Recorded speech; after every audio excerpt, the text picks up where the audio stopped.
तमाम संगठन के कर्ता धर्ता मंच पर उपस्थित है, बहुत खुशी की बात है। सभी लोगों को इस बात से खुशी होनी चाहिए कि जो लोग अलग अलग संगठन बनाकर समाज में लड़ाई लड़ रहे हैं, वो लोग सारे के सारे इकट्ठा होकर न्याय का अधिकार हासिल करने के लिए यहां मंच पर उपस्थित है। साथियों, मैं बहुत लंबी बात कहने के लिए आपके बीच में नहीं आया हूं। मैं 2-3 बातें ही आप लोगों के बीच में कहना चाहूंगा। तमाम बुद्धिमान लोगों ने और बहुत अनुभवी लोगों ने आप लोगों के सामने बहुत सारी बातें कही। मैं केवल 2-3 बातें ही आप लोगों के सामने रखना चाहता हूं। सबसे पहले तो हम लोगों को ये समझना बहुत जरूरी है कि इस देश में आजादी के नाम पर जो आंदोलन चलाया गया, आजादी का अमृत महोत्सव इस देश में मनाया जा रहा है और हमारी महत्वपूर्ण समस्याओं का कोई समाधान नहीं हुआ।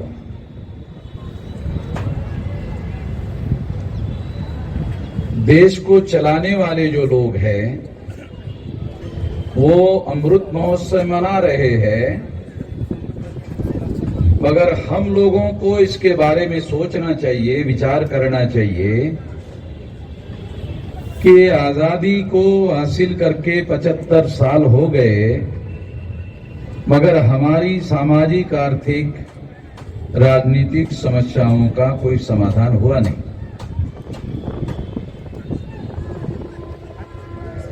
और अगर समाधान नहीं हुआ तो मैं ऐसा मानता हूं कि जो इस देश के बहुसंख्यक लोग हैं वो बहुत सालों तक कांग्रेस से उम्मीद लगाकर बैठे थे कि ये लोग हमारी समस्याओं का समाधान करेंगे,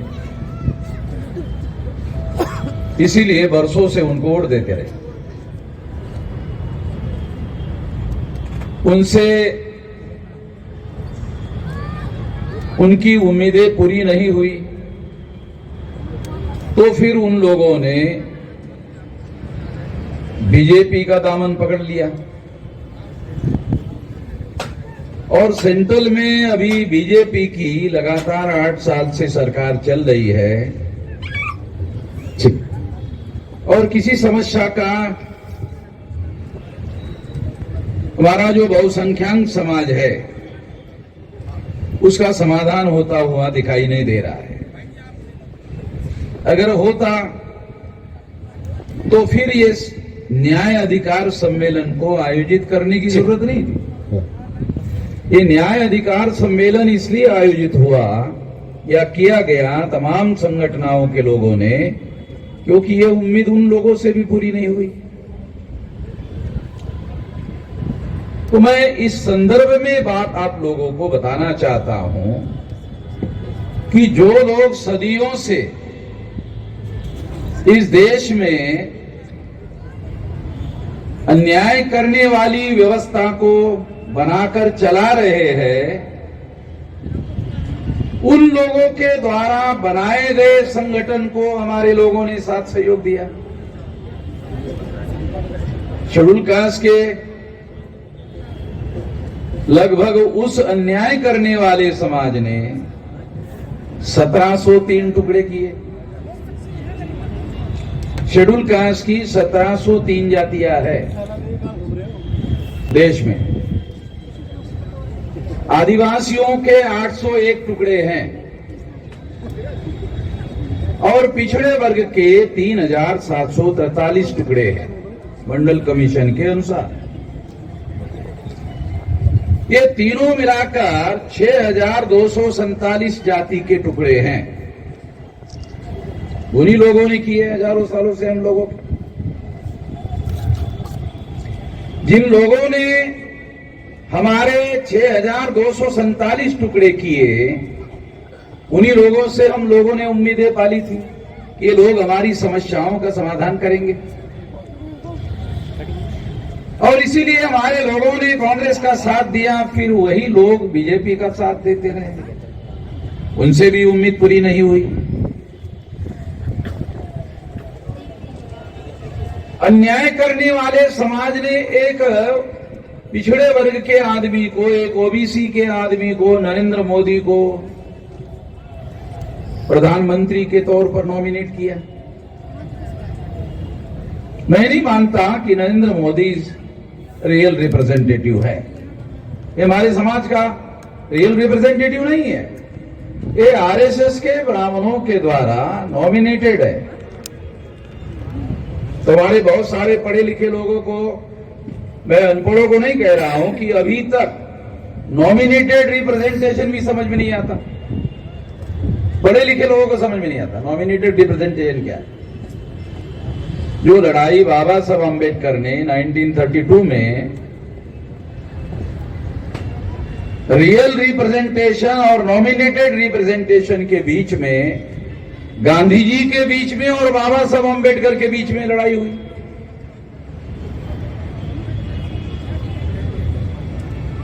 हम बाबा साहब का नाम तो लेते रहते हैं और जयकारे भी बहुत लगाते रहते हैं, जय जयकार भी बहुत करते रहते हैं, मगर बाबा साहब अम्बेडकर की और गांधी जी के बीच की लड़ाई क्या थी, इसको जाने बगैर ही हम आज की लड़ाई लड़ना चाहते हैं। मुझे तो नहीं लगता इस तरीके से लड़ाई लड़ी जा सकती।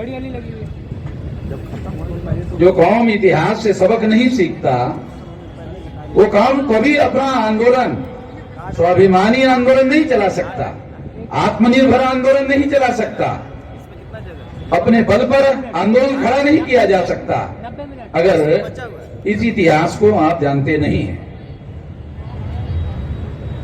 1932 को नॉमिनेटेड रिप्रेजेंटेशन और रियल रिप्रेजेंटेशन, इसके बीच की जो लड़ाई है, बाबा साहब अम्बेडकर और गांधी जी के बीच में लड़ाई थी। और बाबा साहब अम्बेडकर शेड्यूल कास्ट और शेड्यूल ट्राइब के लिए रियल रिप्रेजेंटेशन का 17 अगस्त 1932 को अधिकार हासिल करने में कामयाब हुए थे। कितने पढ़े लिखे लोगों को यह बात जानकारी है कि गांधी जी ने इस अधिकार को आमरण अनशन करके छीन लिया? कितने पढ़े लिखे लोगों को पता है?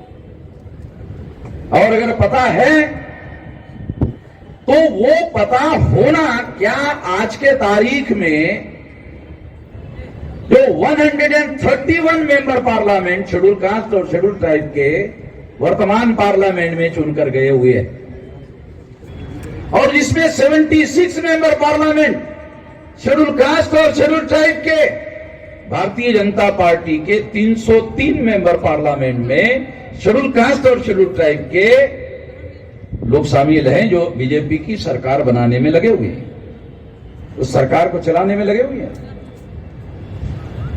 जिसको हमारे पढ़े लिखे लोग, विधायक जी, सांसद जी, यानी आप लोग अपने लोगों को जगाते भी रहोगे, और दलालों और भड़वों को, जिनको बाबा साहब अम्बेडकर ने गांधीयन कांग्रेस और डन टू अनटचेबल नाम की किताब में दलाल और भड़वे कहा, उनको आप सांसद जी भी कहते रहेंगे, आप विधायक जी भी कहते रहेंगे, और आपको इस बात का मलाल भी होगा कि यहां लोग उपस्थित नहीं है। अरे लोग उनके साथ जाएंगे, इलेक्टेड मेंबर पार्लियामेंट के सांसद जी के साथ जाएंगे, विधायक जी के साथ जाएंगे, कि आपके साथ आएंगे कफलक लोगों के साथ में? उनके साथ जाएंगे ना, उनके साथ जाएंगे।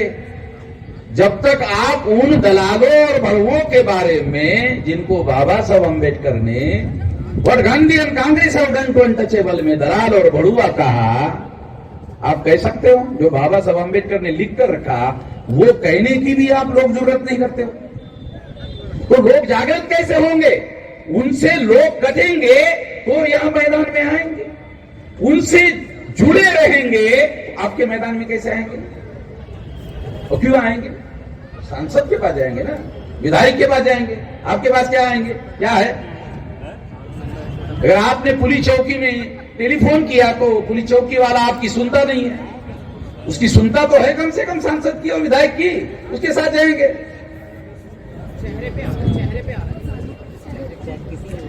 तो आपको ये इतिहास लोगों को बताना पड़ेगा। यही वजह है जिसकी वजह से हम लोग सारे देश भर में ये कह रहे हैं कि आजादी का आंदोलन नहीं था। यदि आजादी के आंदोलन का नायक हमारे लोगों को आने वाले आजादी में और आने वाले लोकतंत्र में रियल रिप्रेजेंटेशन का अधिकार देने के लिए तैयार नहीं है, उसके विरोध में आमरण अनशन करने के लिए तैयार है, उसको आप लोगों ने आजादी के आंदोलन का नायक माना।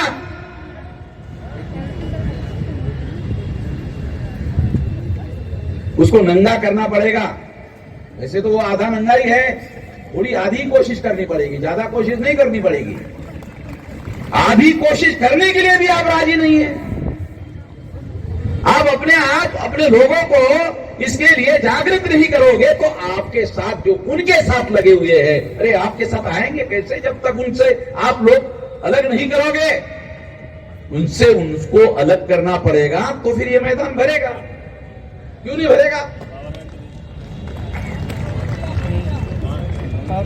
ये मैदान कि मैंने अधिकारियों को पूछा भाई कितने भर सकते हैं, तो आधा ही रख दिया, अभी तो ये तो पूरा रखा ही नहीं। मैंने अभी आते आते पूछा, अरे ये तो मैं अभी बुक करने वाला था ये पूरा भरने के लिए, अभी मैं दूसरा कार्यक्रम यहाँ पूरा, मैंने कहा तो थोड़ा आधा ही रह गया। तो यहाँ कार्यक्रम करने का थोड़ा कोई मीनिंग नहीं रहा अभी तो, क्योंकि तो हम लोग जितना इकट्ठा कर सकते हैं तो उसके लिए जगह ही नहीं हो रही है अभी रामलीला मैदान। 2-3 लाख लोग तो हमने आरएसएस के हेडक्वार्टर 3.5 लाख लोग लेकर गए थे। यहाँ तो जगह नहीं है, यहाँ तो 60-70 हजार से ज्यादा लोग नहीं आ सकते।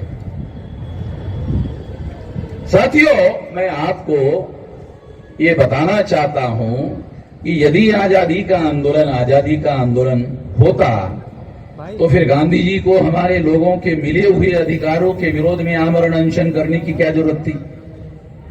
कार्ड भी लेकर आना, कार्ड भी लेकर। अगर वो हमारे ही मिले हुए अधिकारों के विरोध में छीनने के लिए आमरण अनशन कर रहे थे तो फिर वो आजादी का आंदोलन भी चला रहे थे, वो कैसा चला रहे थे?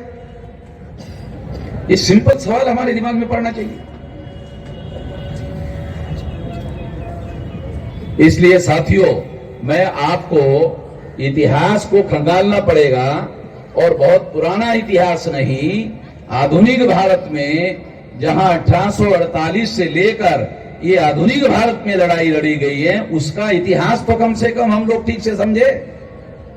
अगर उसका इतिहास ठीक से समझने की कोशिश करेंगे तो फिर हम आजाद भारत में, जो हमें आजादी नहीं मिली है, पुलिस चौकी में हमारा एफआईआर नोंद नहीं होता, भाई आजादी मिली है, क्या आजादी मिली है?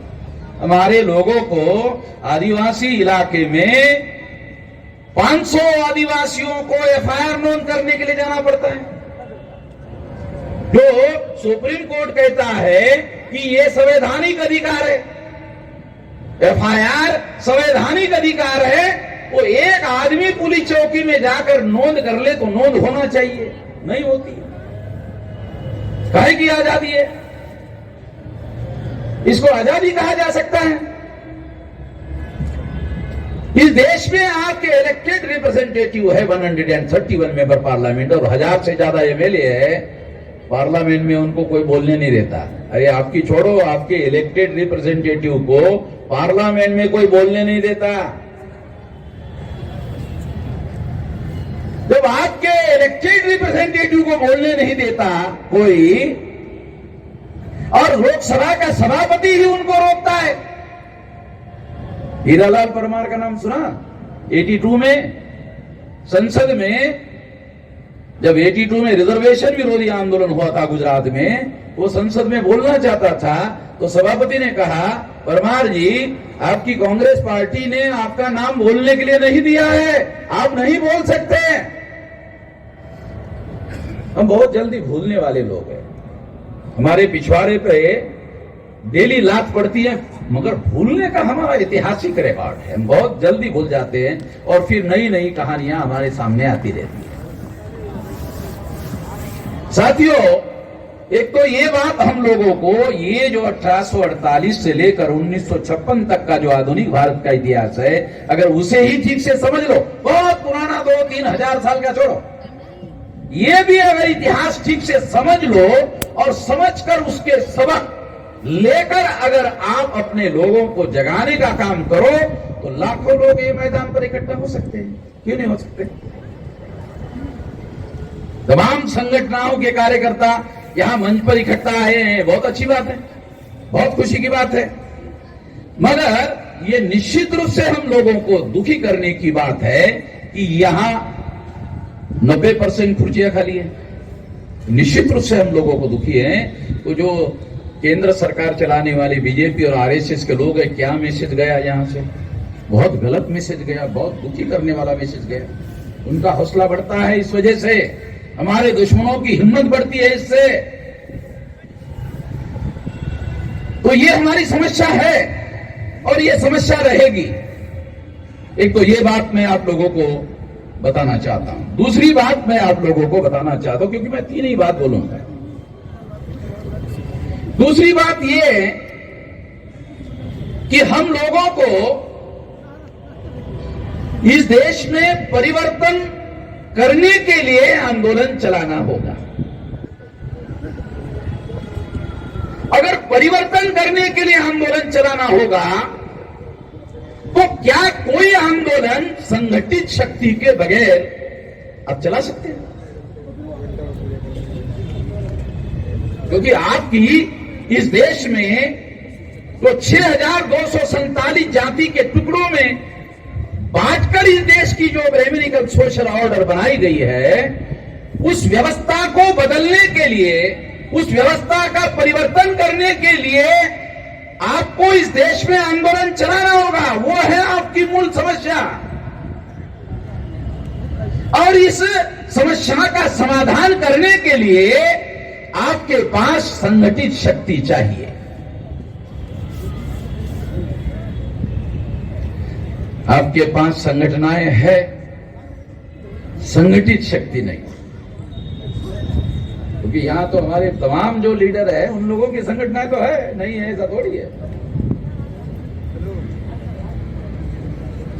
मगर संगठित शक्ति नहीं है।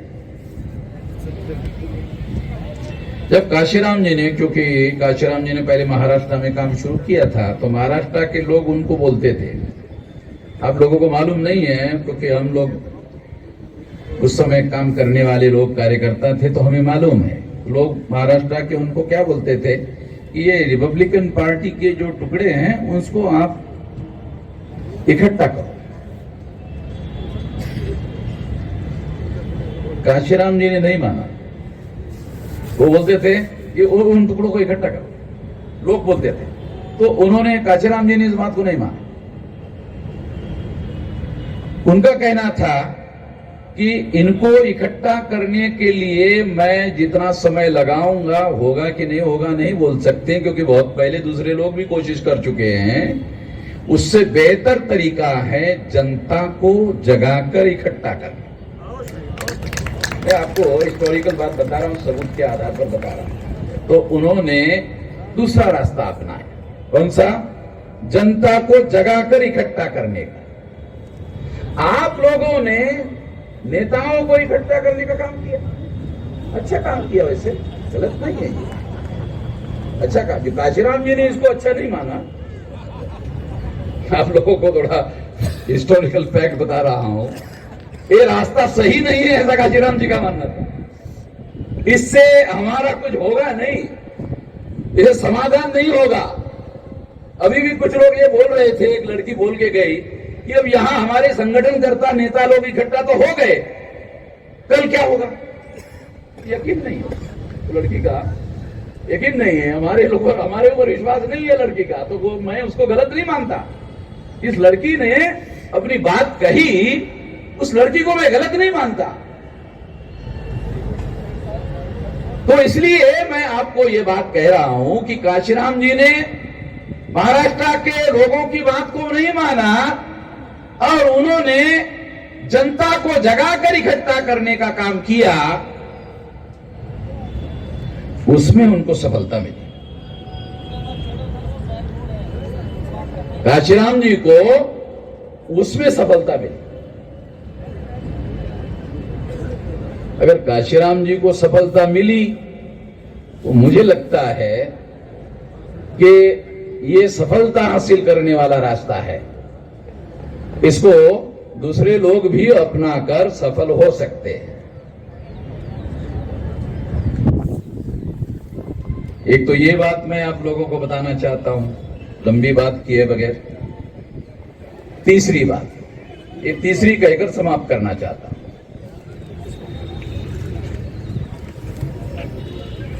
यही रास्ता जो काशीराम जी कहते थे या वो करते थे, हम लोग वही कर रहे हैं। हम लोग वही कर रहे हैं और आज 31 राज्यों में 567 जिलों में और 4000 से ज्यादा तहसीलों में और 1.5 लाख से ज्यादा गांवों में 22,000 से ज्यादा ब्लॉक में हमारा संगठन फैला हुआ है, जिसके लिए मैं 18 साल 3-4 महीने की मेरी उम्र थी, तब से लगा हुआ हूं। अभी मेरी 65 साल की उम्र पूरी हो गई। तो इसमें हमने इतना लंबा समय, लगभग 5 दशक संगठन निर्माण करने के लिए लगाया। आप लोगों ने केवल इतना ही देखा और सुना कि 3.5 लाख लोग आरएसएस के हेडक्वार्टर पर गए थे, इतना ही आपने देखा और सुना। आपको ये मालूम नहीं कि ये यकाएक कैसे हो गया। तो यकाएक नहीं हुआ, इसके पीछे 5 दशक की लंबी जद्दोजहद है और इतना बड़ा संगठित शक्ति का निर्माण हम लोगों ने किया, जो काशीराम जी ने रास्ता बताया। और बाबा साहब अम्बेडकर का जय जयकार किए बगैर, क्योंकि हम लोग जय जयकार बहुत ज्यादा करते हैं और जय भीम जो है बहुत, आजकल तो जय भीम जो है ज्यादा जोर से बोलने का भी एक नया रिवाज आ गया है। तो धीरे से बोलने के बजाय ज्यादा जोर से, एक दूसरा एक नया रिवाज आ गया। कौन सा? जय जय जय जय जय जय जय जय जय, ये भी एक नया रिवाज आया।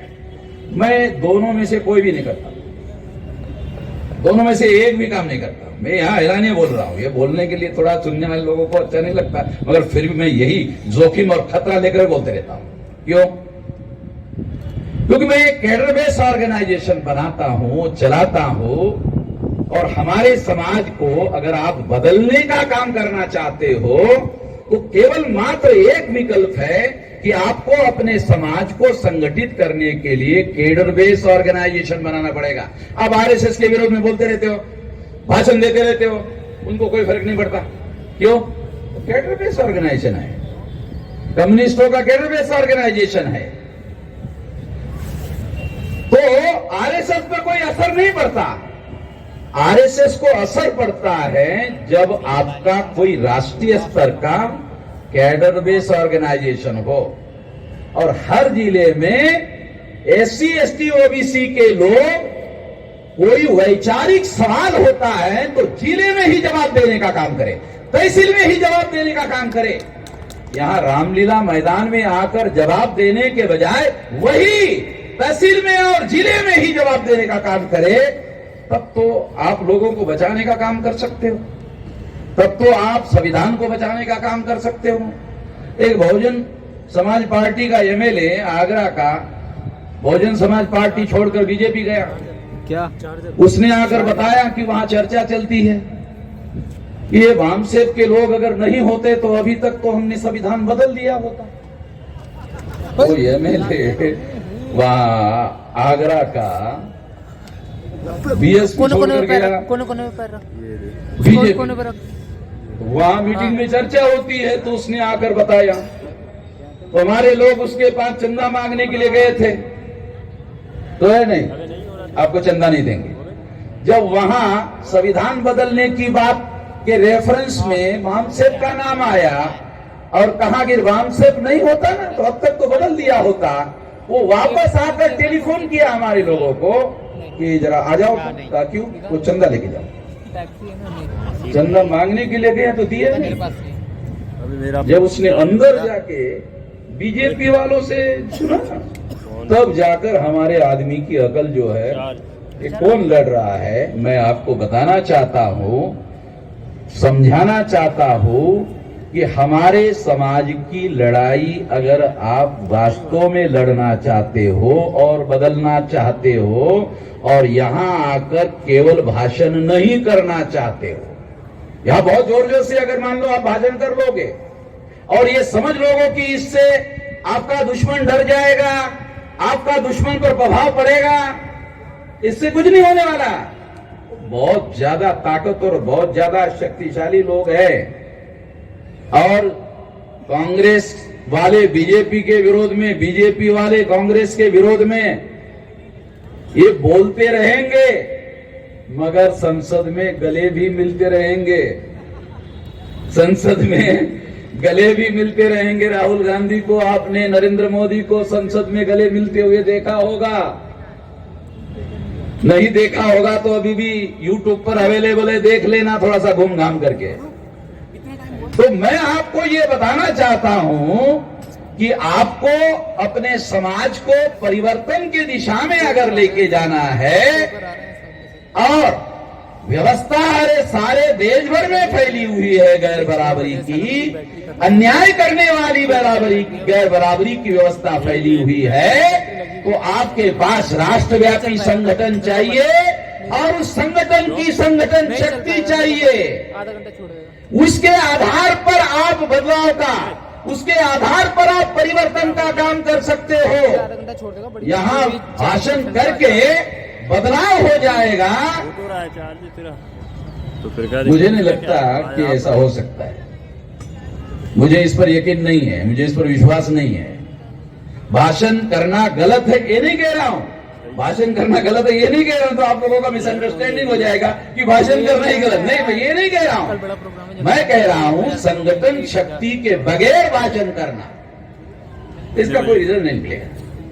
आपके पास संगठन शक्ति चाहिए, फिर उन लोगों के सामने अगर कोई वैचारिक एजेंडा आप रखते हो तो वो लोग गांव गांव तक लेके जाएंगे। अगर ऐसा आपके पास संगठन शक्ति नहीं है तो लोग यहाँ सुनेंगे और फिर अपने अपने घर चले जाएंगे। वो लोग प्रचारक बनने चाहिए आपके विचारधारा के और वो गांव गांव में बात को फैलाने वाले होने चाहिए, तब तो ये काम आगे बढ़ सकता है। ऐसा करना होगा। ये तीसरी बात मैं आप लोगों को कह रहा हूं और मैंने आपको वादा किया था कि 3 ही बात कहूंगा, तो 3 कह दिया और वही बात खत्म हो गई और ज्यादा मैं धन्यवाद।